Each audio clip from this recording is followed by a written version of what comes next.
Hey everyone, welcome back to the channel. Today, I want to share something deeply important, something so many of us struggle with quietly, sometimes every single day. It's the habit of comparing ourselves with others. And to explore this, I want to tell you a short but powerful story, a story about seeing your own worth clearly for the very first time. There was once a boy named Arav. He wasn't the smartest kid in his class, he wasn't the tallest, and he certainly wasn't the most talented, at least, that's what he believed. Every morning, before leaving for school, he would look in the mirror and sigh. He didn't hate himself, but he felt invisible. Like no matter what he did, someone else was always better. If he scored well on a test, someone else scored higher. If he answered a question confidently, someone else got more praise.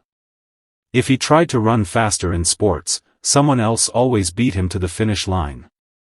Slowly, without even realizing it, Arav began to measure his entire life using other people's rulers. One day, his teacher noticed the way he had started shrinking into the background. She saw how he smiled less, talked less, participated less. So after class, she called him over and said, "Arav, walk with me." They stepped outside into the school garden, where the sunlight fell softly on rows of different flowers, red roses, yellow marigolds, bright lilies, tiny daisies. The teacher stopped and pointed at them. "Tell me, Arav," she said, "which flower is the best here?" Arav looked confused. I don't know. They're different." "Exactly," she smiled. "But do you see the rose looking at the marigold and wishing it were yellow? Do you see the daisy crying because the lily grows taller? Every flower grows at its own pace, in its own shape, with its own beauty. But we humans," she paused, "we forget that." Arav didn't say anything, but something in his chest shifted. The teacher bent down and gently touched a small bud that had not opened yet. "If I judge this bud right now and say it's useless because it hasn't bloomed, would that be fair?" "Of course not," Arav replied. "It just needs time." She looked at him with kind eyes. "And so do you." For the first time in a long while, Arav felt seen. Not compared. Not measured. Just understood. As the days went by, something began to change. Arav didn't magically become the smartest or the fastest or the best. But he stopped treating life like a race he was losing. He started noticing his own strengths, how patient he was with others, how creatively he solved problems, how hard he worked even when no one was watching. Instead of asking, "Why am I not like them?" he started asking, "What can I become if I give myself a chance?" And slowly, as if the world had been waiting for him to realize this, things started improving. His grades rose. His confidence grew. His friendships deepened. Not because he was trying to be better than someone else, but because he was finally trying to be better than the version of himself from yesterday. Arav learned something many people take years to understand: comparison kills joy, but appreciation builds identity. And maybe, just maybe, this is the reminder you needed today.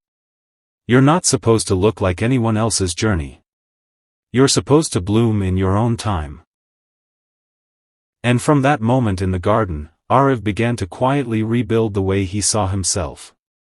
But his journey wasn't over yet. So let's continue. As days passed, Arav started showing small changes, tiny shifts that others might not notice, but he felt them inside.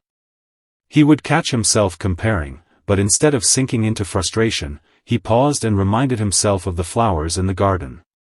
How each one grew in its own season. How none of them tried to outshine the other. And slowly, those thoughts started lifting the heaviness he carried every day. One afternoon during a group project, something interesting happened. Arav's team was stuck on a problem. Everyone was arguing, and no one had a solution. Normally, Arav would stay quiet, afraid his ideas wouldn't be as good as someone else's. But this time, he took a breath and shared a simple solution. It wasn't flashy or complicated, but it worked.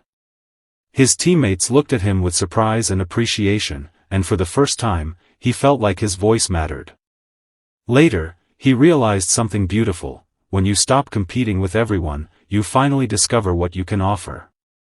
Over the next weeks, Ariv continued growing in his own way. He wasn't trying to beat anyone. He wasn't trying to be number one.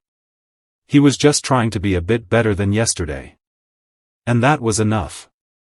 But the real change came during the school's annual festival. Ariv signed up to help with decorations, not because he wanted praise, but because he genuinely enjoyed creating things. While working, one of the teachers noticed the creativity in his designs and complimented him. Not for being the best, not for being better than someone else, but for being original. That hit differently. It was the kind of validation that didn't depend on comparison. It came from effort, creativity, and authenticity, things that were uniquely his. And it became a turning point. Ariv realized that comparison had been blinding him for years. It made him forget that everyone has strengths that can't be seen in a competition. Some people shine academically. Some shine socially. Some shine artistically. Some shine quietly, through kindness, patience, or resilience. And none of these qualities can be measured using someone else's life. He also understood something important: when you compare yourself, you either feel inferior or superior, both steal your peace. But when you focus on your own path, your own growth, your own journey, you find clarity. And clarity is where confidence is born. By the end of the year, Ariv wasn't a different person, he was simply a truer version of himself. More grounded. More aware. More grateful for who he was becoming. And without even trying, his grades improved, his friendships strengthened, and his teachers noticed his quiet confidence. Not because he changed for society, but because he stopped allowing society to decide his worth. And this brings us to the message I want you to carry with you. You were never meant to live someone else's story. You were never meant to match someone else's timeline. You were never supposed to compete with the world to prove your value. Your worth doesn't decrease just because someone else shines. And someone else's success is not your failure. The only comparison that matters is who you are today versus who you were yesterday. So stop measuring your life with someone else's ruler. Stop shrinking yourself because someone seems ahead. Your journey is still unfolding. Your chapter is still being written. Your flower hasn't fully bloomed yet, and that's okay. Give yourself time. Give yourself patience. Give yourself a chance to grow. And one day, just like Ariv, you'll realize you were never behind, you were simply becoming.